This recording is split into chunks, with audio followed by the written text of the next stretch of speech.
Ну что, настало, видимо, время использовать свои юридические знания не для решения чьих-то, да, проблем, а для решения своих проблем. Такой вот ноутбук приобрел, все в нем устроило, но в нем оказался один супер бонус. Ну, сейчас сначала приложим, ты помолчи, чтобы было слышно. Прикладываю, да, закрываю вентиляционную систему. Остается только гудение, стандартное нормальное гудение.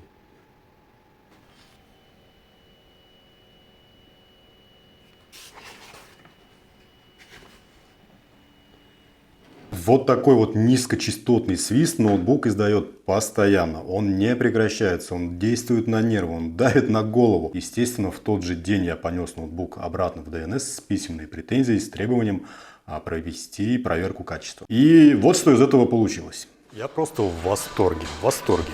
Месяц, почти месяц ноутбук был на проверке качества. Никто, естественно, со мной не связался за это время, не пригласил на данную проверку. И вот, наконец, пришел ответ такого содержания. Ноутбук в порядке, идите пользуйтесь. Причем этот ответ мне выдает сотрудник вот нашего DNS без печати, без подписи. Я говорю: уважаемый, будьте любезны, печать, подпись поставьте. А сам смотрю, подпись должна быть, там фамилия Громыко Максим Алексеевич, ведущий специалист западно-сибирского филиала DNS. Сотрудник идет, берет эту бумажку, заходит в свое помещение куда-то за угол, через минуту возвращается и уже с печатью и с подписью. Я спрашиваю: уважаемый, у вас там за углом сидит Максим Алексеевич, видимо? Он говорит: нет. Я говорю: а кто? Будьте любезны, позовите его. Выходит другой сотрудник, я спрашиваю: вы Максим Алексеевич? Он говорит: нет. А какого, извиняюсь, рожна вы подписываете документы за Максима Алексеевича? Он отвечает: а мы всегда так делаем.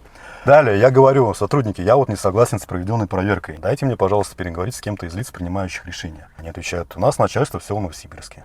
Я говорю: а есть возможность как-то связаться с ними? Ничем не можем помочь, извините, все, до свидания. Отлично. Ну что, видимо, не можем мы ни провести проверку, ни связаться с начальством у нас невозможно, ни услышать вот этот низкочастотный звук у нас специалисты сервиса, видимо, не в состоянии. Я не знаю, может быть, в сервисе трудоустроены сотрудники с особенностями слуха, но всякое бывает. Но почему нельзя было меня пригласить? В общем, DNS, я вас услышал, ваш недосягаемый уровень сервиса привел меня в неописуемый восторг. Придется общаться по-другому. Обязательно буду здесь стараться рассказывать о том, чем закончатся наши с DNS технологические и, видимо, скорее всего, судебные приключения. Обязательно расскажу, как в таких случаях быть с точки зрения юридической, как вернуть свои деньги, как в целом наказать продавца, который продал товар ненадлежащего качества.